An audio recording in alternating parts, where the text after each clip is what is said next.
দর্শক, আমন্ত্রণ জানাচ্ছি মোহনা টেলিভিশনের নিয়মিত আয়োজন পত্রিকার চোখে দেশ অনুষ্ঠানে। আমাদের এই অনুষ্ঠানে মূলত জাতীয় দৈনিক পত্রিকার শিরোনামগুলো নিয়ে আলোচনা করা হয়। আমি চেষ্টা করব খুব অল্প সময়ের মধ্যে আজকের দৈনিক পত্রিকাগুলোর শিরোনাম আপনাদের সামনে তুলে ধরতে। আমার কাছে এরই মধ্যে বেশ কিছু দৈনিক পত্রিকা চলে এসেছে। আমার হাতে শুরুতেই আছে প্রথম আলো। প্রথম আলো শিরোনাম করেছে চক্রে ঢুকে 4 সংসদ সদস্যের ব্যবসা রমরমা। মালয়েশিয়ার শ্রমবাজার। মালয়েশিয়ায় বাংলাদেশি শ্রমিকদের দুর্দশা নিয়ে জাতিসংঘের বিশেষজ্ঞদের উদ্বেগের পর আগামীকাল থেকে বন্ধ হচ্ছে কর্মী পাঠানো। এদিকটায় দেখতে পাচ্ছি দুর্যোগ সংক্রান্ত প্রতিবেদন। রিমালে বেশি ঘরবাড়ি বিধ্বস্ত খুলনায়, বাঁধ ঝুঁকিতে বিদ্যুৎহীন এখনও অনেক পরিবার। এদিকটায় দেখতে পাচ্ছি দেহের খণ্ডিত অংশ বাইরে ফেলেন জিহাদ ও সিয়াম, কলকাতায় সংসদ সদস্য খুন। তো ফলো আপ নিউজটাই আছে এখানে। এ পর্যায়ে আমার কাছে আছে দৈনিক ইত্তেফাক। ইত্তেফাক শিরোনাম করেছে ঢলে ডুবেছে সিলেটের 5 উপজেলা, আশ্রয় শিবিরে মানুষ। উপজেলার ভোটে বিভিন্ন স্থানে সহিংসতা। বিজয়নগরে নারী ভাইস চেয়ারম্যান প্রার্থীর নিখোঁজ, চেয়ারম্যান প্রার্থীর ক্যাম্পে আগুন। কেন্দ্র দখল নিয়ে চট্টগ্রাম বিশ্ববিদ্যালয়ে ছাত্রলীগের 23 জনকে শোকজ। ফেনীতে পোলিং কর্মকর্তা সহ আটক 10। রেমালে ক্ষতিগ্রস্ত কলাপাড়ায় আজ যাচ্ছেন প্রধানমন্ত্রী। আরও আছে আন্তর্জাতিক জাতিসংঘ শান্তিরক্ষী দিবস উদযাপিত হয়েছে। বিশ্ব শান্তি প্রতিষ্ঠায় বাংলাদেশ রোল মডেল, এমনটিই বলেছেন প্রধানমন্ত্রী শেখ হাসিনা। তো এ পর্যায়ে আমার কাছে আছে দৈনিক যুগান্তর। যুগান্তর শিরোনাম করেছে কঠিন সময় বেনজির আজিজ, দেশ বিদেশে সম্পদের খোঁজে দুর্নীতি দমন কমিশন। জেনারেল অবসরপ্রাপ্ত আজিজের দুর্নীতির অভিযোগ শিডিউলভুক্ত হলে আমলে নেওয়া হবে, এমনটাই জানিয়েছেন দুদক চেয়ারম্যান। এখানেও শিরোনাম করেছে জাতিসংঘ শান্তিরক্ষী দিবসের অনুষ্ঠানে প্রধানমন্ত্রী বাংলাদেশ বিশ্ব শান্তি প্রতিষ্ঠায় রোল মডেল, এমনটি বলেছেন প্রধানমন্ত্রী শেখ হাসিনা। আরও আসছে স্মার্ট বাংলাদেশ বিনির্মাণের বাজেট।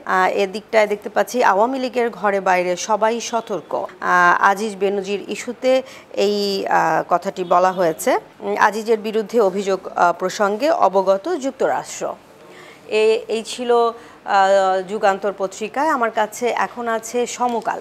সমকাল তাদের শিরোনাম করেছে জব্দের আগে অ্যাকাউন্ট খালি করেন বেনজির। সিটিজেন টিভির মালিকানায় সাবেক আইজিপির 2 মেয়ে, সম্পদের তথ্য চেয়ে 3 দেশে বিএফআইইউ এর চিঠি। হঠাৎ তার বিরুদ্ধে ব্যবস্থা নিয়ে বহির্বিশ্বে দেখানো হচ্ছে সরকার দুর্নীতির বিরুদ্ধে কঠোর, এমনটি বলেছেন মইনুল ইসলাম। এদিকটাতে দেখতে পাচ্ছি ফাঁকা ভোট কেন্দ্রেও ইসির অগাধ তুষ্টি। উপজেলা নির্বাচন প্রসঙ্গে কথাটি বলা হয়েছে। 84 জনকে শাস্তি ও অর্থদণ্ড। হামলা, সংঘর্ষ, ব্যালট ছিনতাই, গুলি। ঘূর্ণিঝড়ে স্থগিত 20 উপজেলায় আগামী 9 জুন ভোট অনুষ্ঠিত হবে। ভোট 35% কম বেশি হতে পারে, এমনটি বলেছেন এসএ। এই ছিল সমকালে। এ পর্যায়ে আমার হাতে আছে বাংলাদেশ প্রতিদিন। বাংলাদেশ প্রতিদিন শিরোনাম করেছে ক্যাশলেসে বদলে যাচ্ছে লেনদেন। ডিজিটালাইজেশন যাত্রায় ক্যাশলেস লেনদেন সহজ ও সাশ্রয়ী হওয়ায় বেড়েছে ব্যবহার। 2027 সালের মধ্যে ক্যাশলেস লেনদেন 75% উন্নীত করতে চায় সরকার।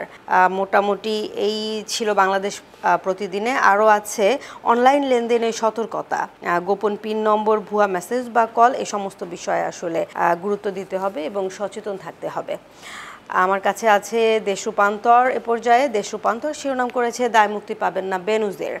দুদকের তদন্ত। আগামী 6 জুন বেনজিরকে জিজ্ঞাসাবাদ করবে দুদক। 9 জুন ডাকা হবে স্ত্রী সন্তানদের। বেনজির ও পরিবারের সদস্যদের সব সম্পদ জব্দ।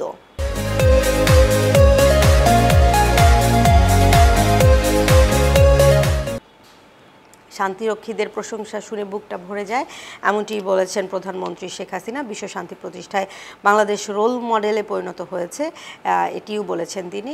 এদিকটাতে দেখতে পাচ্ছি ভাড়ায় গচ্চা 65 কোটি টাকা। মতিঝিলের বলাকা ভবনের ছবি এখানে দেয়া হয়েছে। বহুতল ভবন নির্মাণের জন্য এমডির সিদ্ধান্তে ভাড়াটিয়া উচ্ছেদ। আদায় হয়নি বকেয়া ভাড়ার 72 লাখ টাকা। ভাড়া বেশি চাওয়ায় ভাড়াটিয়া মিলছে না। রেডিয়েশন ভিত্তিতে বিঘ্নিত মোবাইল। গত বছর 500 টাওয়ারের চাহিদা থাকলেও হয়েছে 30টি। প্রতি বছর গড়ে 200টি টাওয়ার বন্ধ করতে হচ্ছে। এই ছিল মোটামুটি দেশ রূপান্তরে এ পর্যায়ে আছে the daily star. The daily star শিরোনাম করেছে new school curriculum implementation limps along. এছাড়া আছে ম্যানপাওয়ার সিন্ডিকেট বিনয়ন Dhaka KL control says Malaysian high commissioner. তো এই ছিল আমার কাছে আজকের দৈনিক পত্রিকাগুলোর শিরোনাম। আমি চেষ্টা করেছি খুব অল্প সময়ের মধ্যে সবগুলো পত্রিকার শিরোনামগুলো আপনাদের সামনে তুলে ধরতে। তো আজ এ পর্যন্তই, দেখা হবে আগামীকাল একই সময় একই অনুষ্ঠানে। সে পর্যন্ত সবাই অনেক ভালো থাকবেন আর চোখ রাখবেন অবশ্যই মোহনার পর্দায়। ধন্যবাদ সবাইকে।